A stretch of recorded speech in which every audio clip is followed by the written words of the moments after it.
Rádio Rio de Janeiro apresenta Memórias de um Suicida. Estudo da obra de Ivone do Amaral Pereira.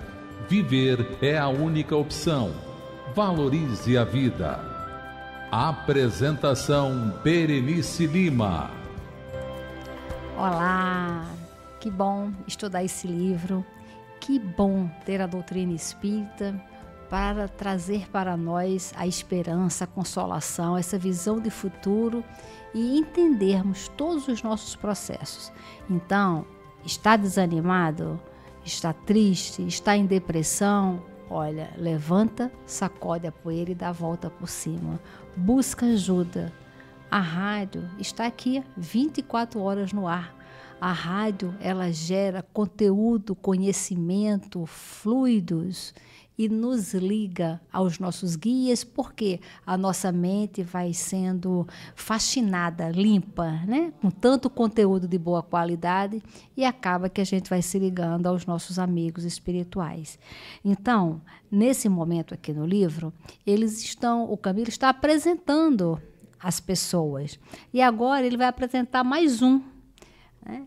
Dentre os 10 lá, que são os casos que serão narrados, ele vai falar agora sobre o Jerônimo.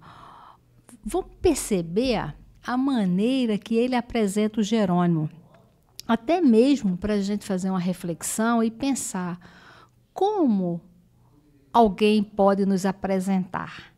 Como é que nós somos no tempo todo, para que quando alguém for nos apresentar, ela dá as nossas características. Quais são as suas características? Porque olha o que ele fala do Jerônimo, que já estava morto. Então, não significa porque morreu, mudou a personalidade, mudou o jeito de ser, os valores. Nós temos que mudar enquanto estamos encarnados, para quando a gente desencarnar, estar num processo de equilíbrio. Então, ele fala o seguinte, olha, era esse Jerônimo de Araújo Silveira, o mais impaciente e pretensioso dentre os 10, mais incoerente e revoltado. Gente, esse Jerônimo, ele também cometeu suicídio. E ele cometeu suicídio porque ele já tem esse temperamento. E morreu, está num sofrimento muito grande, mas não muda. Por que não muda? Porque a gente só muda quando a gente primeiro entende que tem a necessidade de mudar. Quando Kardec pergunta aos espíritos o que é preciso para evoluir, os espíritos respondem: conhece-te a ti mesmo. Só o autoconhecimento. Então, no caso aqui, ele não tinha noção que a impaciência é um grande atraso espiritual, pretensioso e revoltado. E aí ele continua, prosseguiu ele, né, o Camilo falando. Aliás, eu jamais descri da existência de Deus, Criador de todas as coisas. Fui, isto é, sou, eu sou, pois que não morri. Eu sou católico militante. Não, isso quem está falando é o próprio Jerônimo, tá? Eu me enganei, eu falei que era o Camilo, não. Era o Jerônimo, né, falando. Aliás, eu jamais descri da existência de Deus, Criador de todas as coisas. Fui, isto é, sou, eu sou, pois que não morri, católico militante, irmão remido da venerável Irmandade da Santíssima Trindade de Lisboa, com direitos a bênçãos e indulgências especiais quando necessário. Então, isso aqui mostra o quê? Uma fé cega. A fé cega das indulgências que a instituição católica, naquela época, tinha essas indulgências. Você comprava o seu perdão. Nós não estamos falando mal da religião. Nós estamos falando que alguns religiosos estabeleceram dentro da instituição da Igreja Católica esses procedimentos. Então, que a gente não confunda a religião com o religioso. E é a fé cega dele praticar uma religião que ele pode comprar aí essas indulgências especiais quando for necessário. Da mesma forma que tem religiões hoje que dá a pessoa, o religioso da religião fala para ele ser um homem bomba, e aí ele vai ter tantas virgens no paraíso. Como aquele ser tem uma fé cega, não consegue raciocinar, o que acontece? A gente vai ali se acabando. A coisa que os espíritos mais querem é que a gente aprenda a raciocinar. A filosofia da doutrina espírita é o raciocínio, o próprio livro, perguntas e respostas. Então, a gente precisa ter o hábito de raciocinar. E esse raciocínio com o objetivo de analisar as consequências.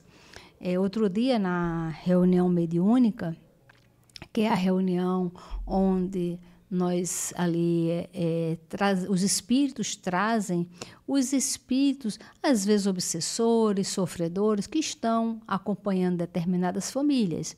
A pessoa vai à reunião pública, geralmente ela passa pelo atendimento fraterno, ou ela coloca o nome na caixinha lá de preces, o atendimento fraterno ou as pessoas responsáveis por essa caixinha sente na sensibilidade mediúnica que precisa aqueles espíritos serem acolhidos, serem atendidos, porque os obsessores, eles precisam do acolhimento, porque são espíritos em desequilíbrio emocional.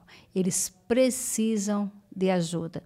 E na hora da reunião mediúnica, é lido o endereço e os guias da casa, os espíritos responsáveis por esse acolhimento espiritual da casa, trazem aqueles espíritos que estão nas casas das pessoas, né? Que estão ali obsidiando ou estão apenas ligados por uma afinidade, enfim. Mas outro dia veio um espírito com a fé cega muito grande, dizendo que ele estava no local do demônio, que casa espírita é local do demônio. E ele estava nesta repetição dessa frase que ele não conseguia raciocinar. E aí nós falamos, olha, mas Jesus é o pastor. Até para falar de Jesus ele tinha dificuldade de entender. Ele falava mais do Satanás do que propriamente Jesus. Por quê? Falta de raciocínio. Entra numa fé cega, pronto. E a gente precisa aprender a raciocinar. Então, ele está falando aqui, ele não se sente morto, ele se sente injustiçado, e aí ele está dizendo que ele é católico militante, irmão venerável desse grupo da igreja, que então tem direitos a bênçãos e indulgências. E aí ele fala, creio, meu vizinho, que chegou ou já vai passado a ocasião de reclamares os favores que são de direito obteres. Não podes estar mais necessitado deles. Revidei, num crescendo de mau humor, fazendo-me de obsessor. Não respondeu, mas continuou. Vamos lá.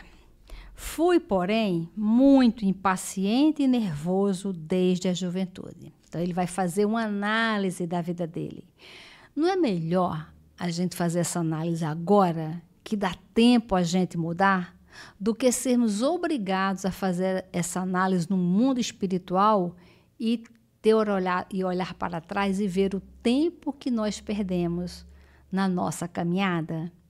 Este é o foco. Então, ele fala, né? Fui muito impaciente e nervoso desde a juventude. Impressionava-me facilmente. Era insofrido e inconformado, às vezes melancólico e sentimental. Quando a gente é inconformado, que tudo parece que nos tira do prumo. A gente não se conforma com nada, a gente sempre acha que é injustiçado, a gente sempre acha que estamos no lugar errado, que alguém está melhor do que nós. Isso traz um sofrimento muito grande. E a doutrina espírita, ela vem para acalmar os corações quando a gente pensa, eu sou filho de Deus, um espírito imortal, estou nessa reencarnação para provas e expiações, já tive tantas reencarnações no passado, todos nós já fomos muito ricos, muito pobres, com saúde, com doença, com poder, sem poder, já tivemos e vamos novamente ter. E como nós nos comportaremos? Como é que nós estamos nos comportando nesta vida atual com as situações das provas que nos chegam? Então, toda hora que a gente se sentir inconformado, injustiçado, que a gente tenha a visão de futuro, que a gente tenha a visão de futuro espiritual. E aí ele vem, e confesso que nunca levei a sério os verdadeiros deveres do cristão, expresso nas santas advertências do nosso conselheiro e confessor de Lisboa. Por isso mesmo, certamente, quando se me deparou a ruína dos meus negócios comerciais, pois não sei se sabeis que fui importador e exportador de vinhos, crivado de dívidas insolúveis, surpreendido por estrondosa e irremediável falência, sem ascendente para evitar a miséria que a mim e a minha família escancarava falsos irremediáveis, acusado por amigos e pessoas da família como responsável único do dramático insucesso. Abatido pela perspectiva do que sucederia à minha mulher e aos meus filhos, a quem eu, por muito estremecer, habituara a excessivo conforto, mesmo ao luxo, mas os quais, agora que me viam castigado e sofredor, me responsabilizavam cruamente por tudo, em vez de pacientemente me ajudarem a remover a cruz dos insucessos que a todos nos abatia. Ele está fazendo essa análise aqui, é muito triste, né? Agora, ele era um importador de vinhos, ele tinha um comércio, ele bem sucedido, e pelas coisas aí do comércio, da vida, ele perdeu tudo, entrou em dívidas. Por quê? Quantas pessoas elas vão fazendo algumas coisas que vão entrando nas dívidas? E a gente tem tanta experiência nisso, são tantos casos a respeito disso, mas por que a gente está sempre caindo nessa situação? Tem duas ideias perversas da humanidade que, se a gente não tiver muito atento, na nossa distração, a gente se envolve com elas. É o materialismo e o fatalismo, né? Então, veja, ele aqui foi surpreendido pela falência, porque estava crivado de dívidas, não quis cair o padrão dele. E nós, se você prestar atenção, as nossas questões financeiras, quando começam a nos incomodar, se nós colocarmos no papel, é porque a gente quer viver num padrão que não comportamos. E não há mal nenhum estar num padrão abaixo, que a gente viveria com mais tranquilidade, se a gente tivesse num padrão que desse para viver com tranquilidade. Então, a gente quer um padrão financeiro maior, não comporta as nossas finanças, e aí vem o quê? As dívidas. Quantas vezes a gente cria dívidas? Eu acompanho pessoas que criam dívidas para comprar brinquedos caros para os filhos, para os netos, sem a menor necessidade. Criança não precisa de brinquedos caros, não precisa. Não precisa. Criança precisa, sabe de quê? De aprender a ter abstração.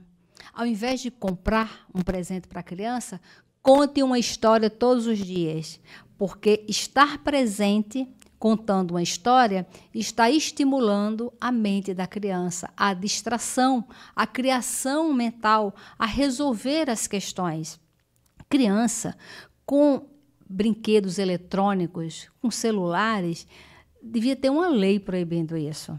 Porque isto não serve para nada, só serve para os adultos se endividarem, apenas para isso. Então, ele vai aqui, né, ele é acusado pelas pessoas da família, óbvio, e como ele diz, ele criou todo mundo ali no excesso material. E quando você dá muita matéria, você deixa de ser importante. As coisas são mais importantes. Então, não dê. Outro dia eu estava lendo uma reportagem sobre alguns jogadores, né, assim, famosos, como aquele Cristiano Ronaldo, eu nunca sei o nome dele, que é de Portugal, ele é português, né? E tem um outro que eu acho que é Messi, né? É isso aí que eu estou acertada. Então, eles prezam muito pelos filhos. E eles estavam explicando como é que é a rotina das crianças, porque eles são milionários, bilionários alguns, mas eles têm uma preocupação para educar aquelas crianças. E às vezes a gente fala assim, eu quero dar para os meus filhos aquilo que eu não tive. Está muito errado. Dê para os filhos a melhor condição da educação. Sabe qual é a maior e melhor herança que a gente pode deixar para as crianças? A evangelização. Memórias. A memória de ter... lembrei aqui de um caso que uma pessoa, uma família, tinha uma criança que teve uma doença que já tinha passado por vários neurologistas no Brasil, no exterior. O que acontecia? A criança tinha 5 anos de idade, mais ou menos.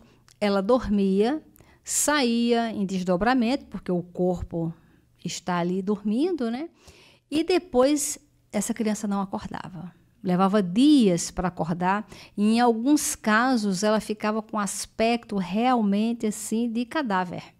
E cada vez estava demorando mais a retornar o corpo. Foi a muitos médicos e ninguém descobriu o que ela tinha. E essa pessoa foi justamente lá na casa espírita para pegar uma orientação espiritual sobre aquele caso. Eram católicos, pais católicos, né? Não compreendia sobre a doutrina espírita. Mas, quando chegou lá, nós falamos sobre o desdobramento pelo sono, o espírito e tudo mais. Mas, resumindo, sabe qual era a questão da criança? No planejamento reencarnatório estava aquela criança, é um espírito, que nesta vida, nesta reencarnação, teria uma vida muito difícil de provas e expiações. Muito difícil. E ela reencarnaria com 2 espíritos amigos, o pai e a mãe, que eram espíritos amigos de grandes momentos no passado. E eles iriam reencarnar como pais para dar esse aconchego na infância. Mas sabe qual era o objetivo dos pais? Passar para esta criança a vivência de Deus. Falar sobre Deus, orar para Deus, ter a harmonia do lar. Porque quando for adulto, essa criança, quando chegar na maioridade, que os pais já desencarnarão e tudo mais, vai começar provas e expiações severas, né? Não como castigo, mas como consequências do livre-arbítrio usado no passado. O que ia fortalecer esse espírito seria a lembrança da infância com os pais, orando antes de dormir, orando à mesa antes da refeição, indo ao contato da natureza para sentir Deus nas vibrações da natureza, a beleza da natureza, a harmonia, a complexidade. E aí, ao nascer, os pais se distraíram e estavam envolvendo essa criança apenas em quê? Em distrações, em coisas materiais. E esse espírito ainda criança começou a ficar com medo. Então, quando saía em desdobramento, ficava com medo de retornar ao corpo, porque os pais não estavam cumprindo aquilo que deveria cumprir, que era fazer com que tivesse essas experiências na prática da oração para poder alimentar e sustentar nas dificuldades. E aí a orientação espiritual foi para isso, que eles não dessem nada, nenhum brinquedo, nada, apenas dessem momentos de conversa, de brincadeiras e principalmente momentos de religiosidade, evangelização, porque seriam as sementes seguras para, nas dificuldades, aquilo eclodir e ajudar.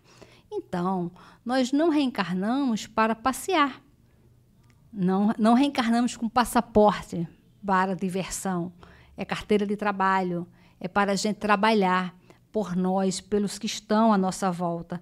Então, como ele diz aqui, todos cobravam dele, mas ele diz, olha, eu habituara a excessivo conforto, mesmo ao luxo, né?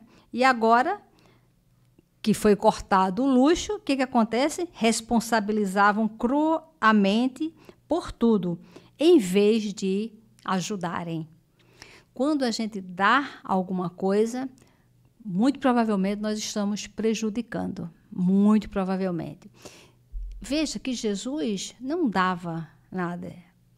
O que Jesus fazia era com que as pessoas pensassem, até as curas. Para o cego, o que ele falou? Vai lavar lá na fonte. Ele teve que fazer um movimento. O Lázaro, como é que foi o Lázaro? Jesus falou, Lázaro, levanta-te e vem para fora. Ou seja, teve toda uma ação dele fazer alguma coisa, dele fazer um movimento. A mulher que tocou as vestes de Jesus, Jesus falou que, olha, a tua fé te salvou. Então, pedi e obtereis. Esse pedir é uma ação que a gente tem que fazer. Então, que a gente veja sempre a nossa reencarnação como uma trajetória nessa escola Terra, com o único objetivo da evolução espiritual. A matéria é bacana, faz parte, mas que ela não seja assim o centro das atenções, porque senão a gente está viciando já as crianças as questões materiais, como ele fez aqui. Ele viciou todas as pessoas no luxo. Então, na hora que o luxo some, ele, que precisava da ajuda de todos, o que acontece? Não tem. Então, que sejamos nós a não doar esse excesso e, quando recebermos excesso, sabermos avaliar. Não, eu não posso me envolver nos excessos, porque eu posso me perder. Então, estudar a doutrina espírita e estudar esses casos é trazer para o nosso dia a dia essa conduta desses valores morais para que, quando voltarmos à nossa vida real, que é espiritual, estarmos em segurança e muita paz. A Rádio Rio de Janeiro apresentou Memórias de um Suicida. Estudo da obra de Ivone do Amaral Pereira. Viver é a única opção. Valorize a vida.